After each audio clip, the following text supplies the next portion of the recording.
একদিন একটি বাঘ একটি গরুর উপরে আক্রমণ করলো। সেই গরুটি প্রাণে বাঁচার জন্য তার সমস্ত শক্তি একত্রিত করে দৌড়াতে থাকলো।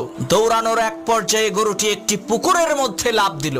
ঘটনাক্রমে সেই পুকুরের মধ্যে কোনো পানি ছিল না, শুধু ছিল কাদা। এদিকে গরুর পেছন পেছন বাঘটিও সেই পুকুরের মধ্যে ঝাঁপ দিল। এতে করে গরু এবং বাঘ দুইজনেই পুকুরের কাদার মধ্যে গলা পর্যন্ত আটকে গেল। তখন বাঘ রাগান্বিত কণ্ঠে গরুকে বলে উঠলো, ওই হারামজাদা, তুই আর লাভ দেওয়ার জায়গা পাইলি না?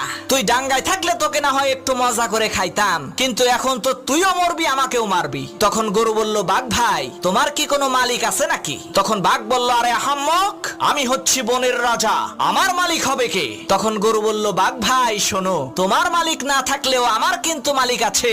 সন্ধ্যাবেলায় আমার মালিক আমাকে এখান থেকে উদ্ধার করে নিয়ে যাবে, আর লোকজন জড়ো করে আনন্দ উল্লাস করতে করতে তোমাকে পিটিয়ে মারবে। মনে রাখবা মুসলমান, তোমারও কোনো ভয় নাই, তোমারও একজন মালিক আছে।